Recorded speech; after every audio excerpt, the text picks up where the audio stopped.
Hey Barbies and Kens! Today for you guys, I have a very serious talk video. It's kind of a continuation of what I was talking about in February, a couple months back, regarding health issues, things that were going on with me. I talked about in live streams and different things. If I can find any videos regarding that, I'm going to put those down below. But today, I want to talk about, and if you can't handle this conversation, please click off now. I shouldn't even have to disclaim this. We're going to talk about, as you can see in the title, my irritable bowel syndrome. So I had an overwhelming response on Instagram when I asked if it was okay if I talked about my irritable bowel syndrome and my issues, and you guys said it's okay, and you welcomed me to, so thank you. Now, no, I'm not at the point of Crohn's yet. I'm not at any kind of issues like that, but I do have IBS really, really, really, really bad. If this grosses you out for whatever reason, click off. But this is real life, so you, honestly, don't let it bother you, because if you had this issue, you'd have to deal with it, and yeah, so let's talk about this in a little bit more in depth. So if you guys remember back when I was going to the doctors and they were trying to figure out why I was having pain when I was urinating, they were just throwing so many different options and things that could be at me, and the one thing was having a kind of disease or autoimmune disease where your body kind of swells up. And that's kind of what I think my IBS does to my bladder, since they go hand in hand and they're close to each other. So I think when I get kind of these outbursts of feeling sick or going that often, I'm inflaming everything down there, and then my pee burns, everything is just swollen up. And if I have this issue, it's gonna happen regardless if I'm shitting like this or not. Or it could just be that I gotta get the crapping under control and I'll be fine. I don't know.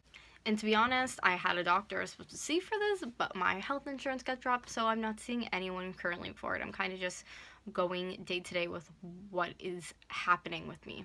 Like I said, I'm gonna get into this a little bit more. I'm sorry if it grosses you out, get over it. But I think the most that I have gone in, because it's normally in the morning, I think once everything kind of digests, and I told them this too, it was to a point where I could eat anything that I wanted and I was fine. And then it seemed like last year around May, it just hit me that I had this terrible IBS. So I kind of backed off on some foods and I still had it. So it wasn't just backing off McDonald's, backing off stuff it was anything that made me sick. Or I thought would. I stayed away from it and I still got sick.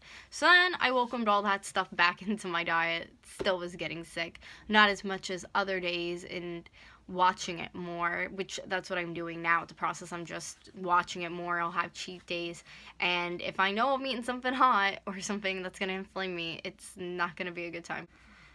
So I think the most ever one day in the morning that I ended up just running to the bathroom was about 9 or 10 times, because it's that severe and bad.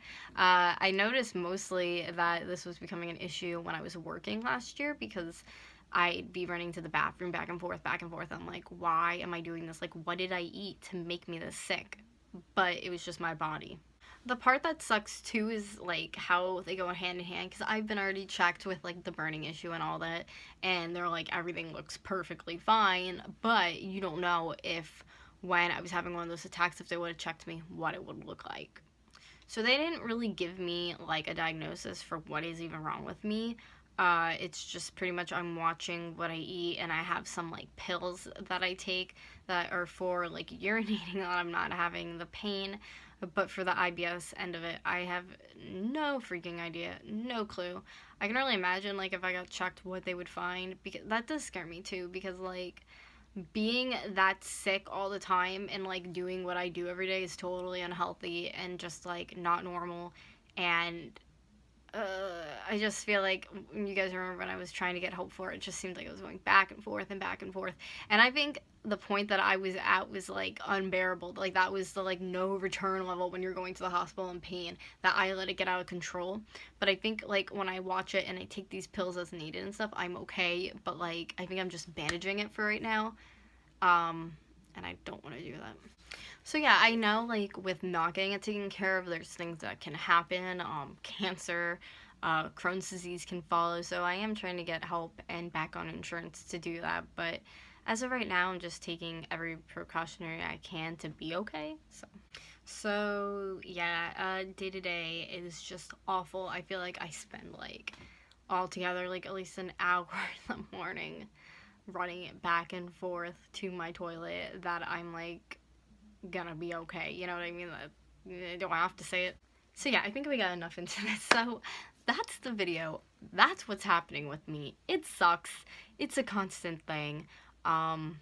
It's always crampy and painful and just awful. So yeah, that's my story. And if you have it too, comment down below. Share your story with me. Let's inspire others. Let's be strong and stand up to IBS, because I feel like it's something people don't talk about because it's gross, but it is an ongoing real issue and it sucks. If you guys liked the video, please thumbs it up, subscribe down below if you haven't already, and become a Barbie or a Ken. And we're going to be having a giveaway soon, so keep following for more details and odds and ends. So I will talk to you guys very, very soon.